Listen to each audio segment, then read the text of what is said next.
Hi, everyone, and welcome to our Coping with Crisis. And as you've been following along with us, this is kind of our counseling series, and we're looking at the topic of how to handle our anger from a biblical standpoint. And we went through a lot of facets about anger, but this is kind of part two of the lies we believe, and those lies we believe have to come out of us. And so this is what sometimes fuels our anger and fuels our perception of things. And it's very important that, like we talked about last time, we cut off the rewards that we're getting out of anger. You know, the rewards could be manipulating people, it could be backing people off or whatever. We have to cut those rewards off. And then we have to get to the lies we believe about ourselves, God, reality, and others. And because those are the things that fuel our anger a lot of times. Those lies sit there and create grievances that we start having about people and God and everything else. Well, anyway, certain lies that we talked about last week, I won't go over them again, but I want to add to those lists of common things that people are angry about, but a lot of it is there's an element of truth to it, but then there's a whole bunch of misperception and lies about it. So we want to talk a little bit about that today.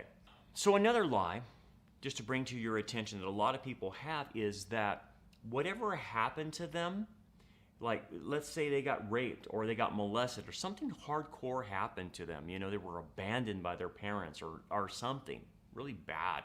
So we don't deny that those things happen and they're real, right? But what happens sometimes is the person then perceives something incorrectly. And so if they were raped or molested, I see a lot of times people who have went through something like that have a very bad outlook of themselves. They don't see themselves even in the biblical framework, by the way. They see them lower than a slug. And so I'll hear things like, I'm damaged goods, I'm messed up, I don't count for anything. And so they start leading a very destructive life. And when I talk about this, I'm not talking about self-esteem movement. I'm not talking about that, where you build someone up for no reason at all. I'm talking that the biblical standard of we are made in God's image and yet we are sinners is maintained. That's a balance. But what I see with some of these other people is that because of these damaging things that happen to them, real stuff, their view of themselves is less than what the Bible says. They not only see themselves as sinners, they see themselves as a slug. They don't see them as even human beings. They see that they're not worthy of anything. And so they start leading a destructive life. And unfortunately, a lot of people then misunderstand that, and they think, well, I don't want to coddle them in their self-esteem. It's not about self-esteem.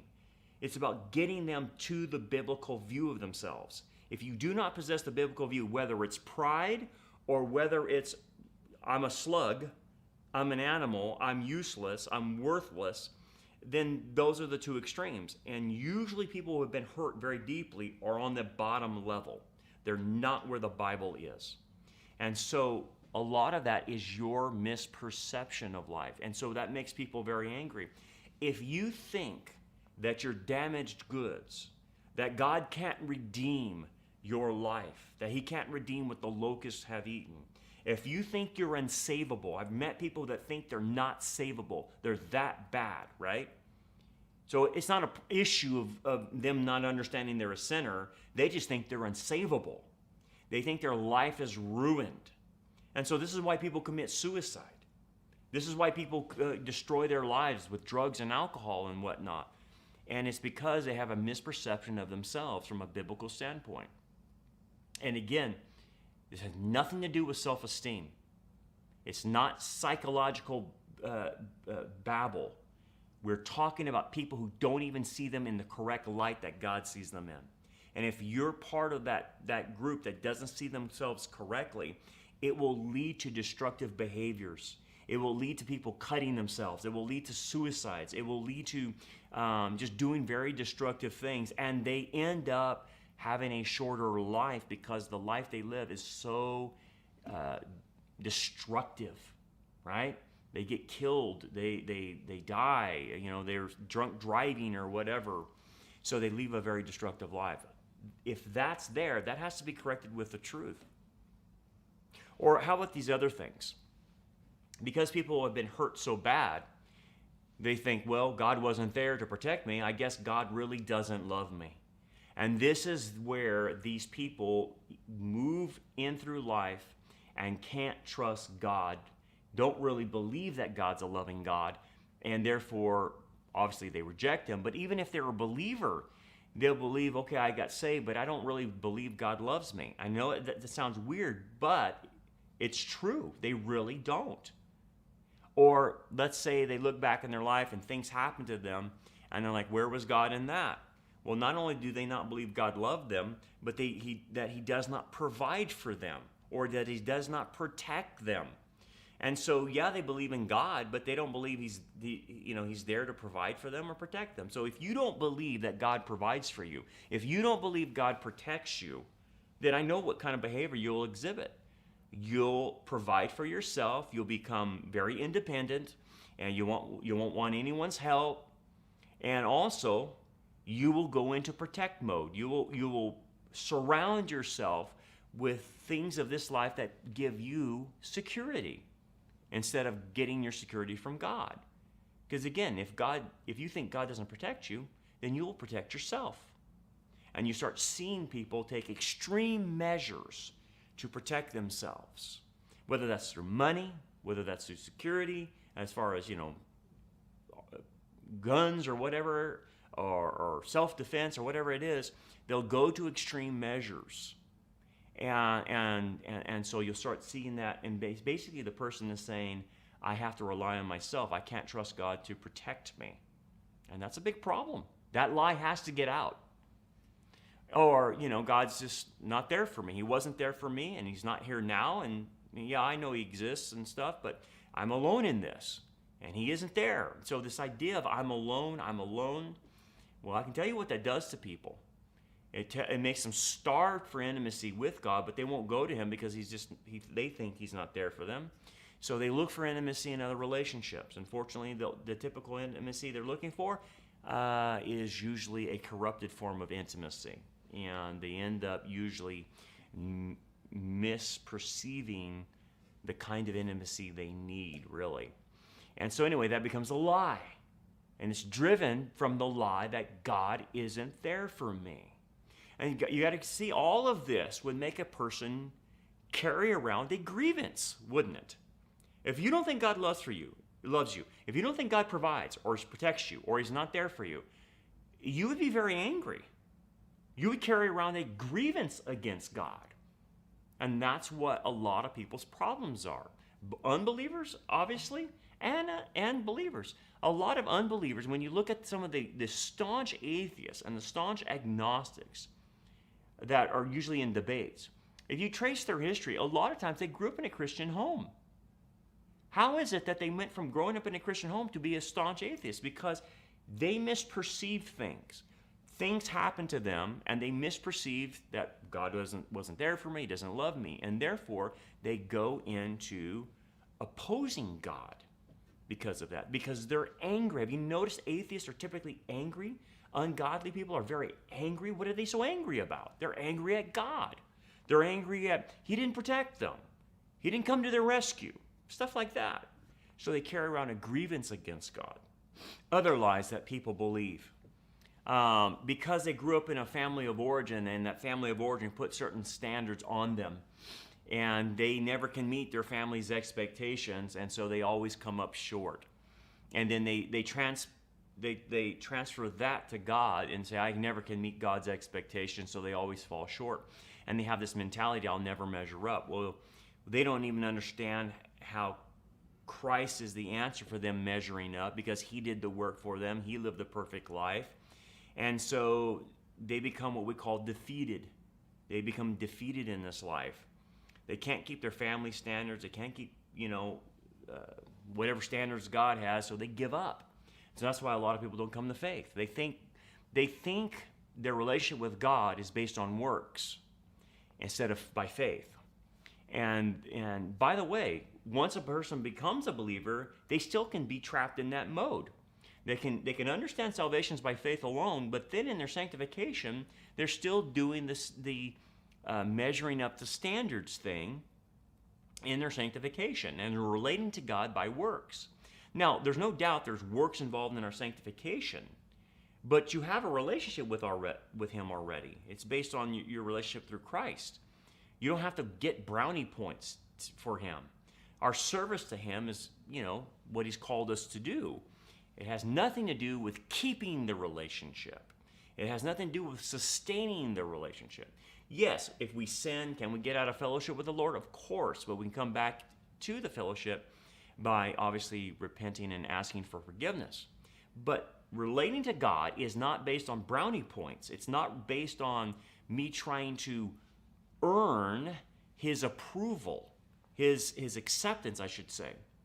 And that's not how we relate. But that anyway, when people come from a background like that they had to keep their mom and dad standards, and boy, if you didn't meet those standards that mom and dad had, boy, you're less than, you'll never measure up. Well, they keep that mentality going through the rest of their life, and they view themselves as never measuring up, and they become defeated. Well, that's a lie.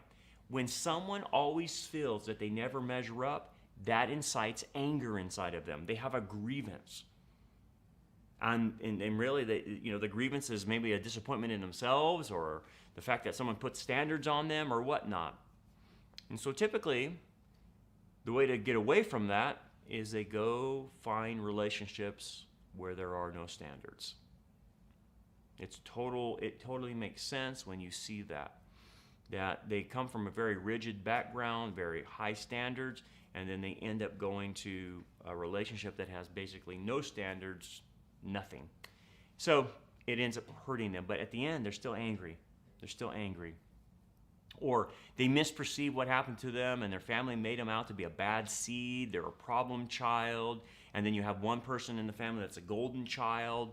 Well, guess what the bad seed feels? They feel angry, resentment to the parents making them the bad seed when they really weren't. And so that plays into anger. That goes into why people are carrying a grudge with them. They don't want to be viewed as the bad seed. In fact, many times if they are given that role as the bad seed, they will actually act it out to either prove it or disprove it. And so that's why people get destructive, or people go on the other side and try to disprove being the bad seed and do it through performance. But all of that to say is this is where anger comes from. And then obviously people who believe the lie that I always have to be in control, that's another lie, because they feel like their life is out of control. They feel that God doesn't control things. They can't depend on God. And so the lie they believe is I need to be in control. Well, these are where your control freaks come from. And again, control freaks are very angry, because if they can't control something, they pout, they get mad, they get passive aggressive, and they try to control the whole world. But it really is nothing but a life of frustration, because the reality shows them you can't control anything. Only God can control stuff. So that's a lie. Then there's other lies that people get. Nobody needs me. Nobody chooses me. I'm always wrong.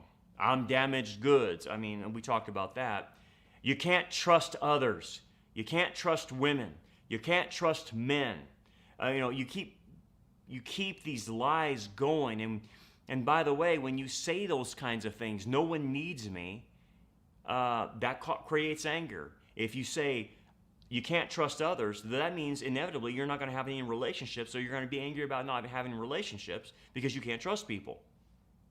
So you see how it starts snowballing the effect of anger. This is why people are so angry.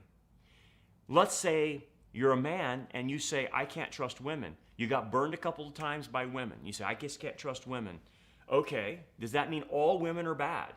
Because that's what you're doing. So if all women are bad and you have a natural desire in you to be with a woman, and you know you can't be with a woman because you can't trust them because they're going to stab you in the back, then you're going to be very angry about that. You're going to be angry about your desire. You're going to be angry that you can't find the right person out there or whatever, that those people don't exist. They only exist in fantasy. you're going to carry around a grudge, a grievance against life, a grievance against women, a grievance against men. And that's where a lot of anger comes from. Again, these are all lies. And so these people keep people at arm's length.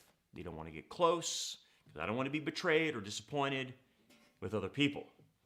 Other lies. I can't cope with life without X, Y, and Z. So whatever coping mechanism they have chosen, it's a lie, and they believe they can't deal with life without the coping mechanism, whatever that coping mechanism is. It could be another relationship. It could be drugs. It could be alcohol. It could be sex. It could be anything like that. But they tell a lie to themselves because they've been hurt really bad. They can't deal with that. So guess what? What happens when you take that very thing away that they can't cope with life without? Boy, they hit the ceiling. They get very angry about that. How dare you do this?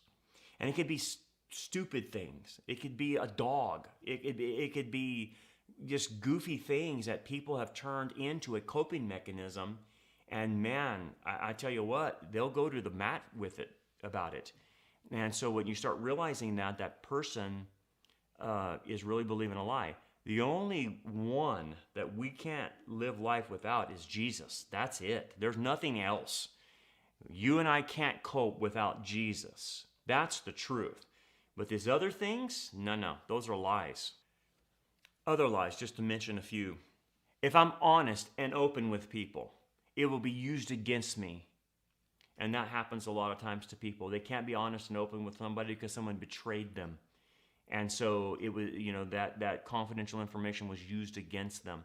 And so they will go through life never wanting to open up, never wanting to be honest with anyone because they will feel they'll be betrayed by it.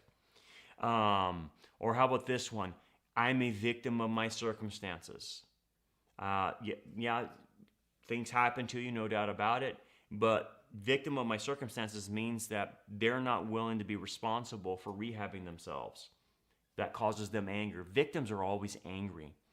And until they take responsibility, what happens to a victim is they feel powerless because they have jettisoned responsibility. And so by doing that, they feel they lack the power in their lives. And therefore, they're just a helpless victim. That becomes a very angry thing for them. They don't like that feeling. But they do like the lack of responsibility, but they don't like the feeling that it comes with that. So it's kind of a they like it, but they don't. And the part that they don't, they become very angry about it, that they have no power to change anything, that they're hopeless, that the circumstances are never going to change. And so they feel like they're damaged goods or whatnot. Anyway, victims are always angry, by the way. Victims are always angry. So with all that saying, I just throw in these general things out there. You and I might believe different lies about this, but the lies typically generate anger. That's why the writer of Hebrews calls them a root of bitterness. Why does he use the word bitterness? Because they make us bitter. They make us angry. And so when we believe lies, then we rage. We carry a grievance. And those lies that we believe strike at the heart of reality about ourselves, God, others, and that really can mess us up and make us a very angry person. Lies create bondage. Okay? Truth sets you free. So if you do some introspection and look at what are the lies that I created when bad things were done to me? If you can go through an inventory and look at all the bad things that happened and how did I perceive this? How did I perceive God? How did I perceive others? How did I perceive myself? Then that's taking inventory. And what I want you to see is there any lies that were created from the things that hurt you? Okay? Now, here's a little understanding about why our perceptions go off when people do bad things to us. There is no doubt people do bad things. So that's what I'm not minimizing that, nor am I denying that. There's no doubt things bad things happen to you. But what tends to happen when those things happen, if we don't process it correctly in a biblical fashion, is that we will personalize it, and so make it about us, that these people did bad things because there was something wrong with me. And when in reality, it has nothing to do with you, it has to do with their sin. But you personalize it. And then the second thing we do is we see it as all pervasive throughout our lives, that it's everywhere. And what do you mean by that? Well, if we were betrayed by somebody or whatever, a spouse, let's say, then everybody will betray us. That person will betray us. That person betrays us. And then all of a sudden you start seeing a theme in life of, I just keep getting betrayed and betrayed and betrayed and betrayed. And it becomes all throughout your life.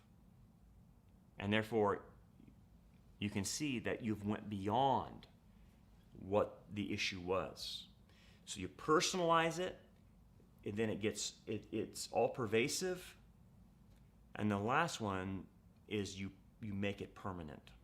And what I mean by that is you're stuck. Whatever happened to you, you're the victim now, and you can never get out of that victimhood. You're stuck. And this is the way your life will be for the rest of time. And because of that, you obviously can see where the anger could come from. There's no changing you. There's no getting out of this. There's no redemption. There's no freeing you up, right? Because you had something taken away and you can never get it back, or whatever. You lost your reputation, or you this or that. And that then is an extreme interpretation of the stuff that happened to you. So just basically those three things, you can see where you can exaggerate the bad that happened to you. Again, not minimizing the bad, but just saying, did I personalize this when really it was them who were just sinners and selfish and did what they did? Did I make it all pervasive? All men are pigs. All women will betray you. You can't trust this person. You can't trust a church. I was burned at church, so all churches are bad. You see what I'm saying? It's all pervasive. You do a black and white thing. It's all this way. And then lastly, you cement it in and make it permanent. And because reality is like this, and because I'm like this, and because God's like this, nothing's going to change. I'm going to go to the end of my life always having this or that, or not having this or that. And you can see how that right there will cause you to misperceive reality, believe lies, and be a very angry individual. You will carry that anger to your grave if you don't get those lies out. That's why it's extremely important when Jesus said, the truth will set you free. It's true. It will. But you have to know what lies you believe first. If you can identify the lies you can believe, then you can identify the truth that is the antidote to that lie.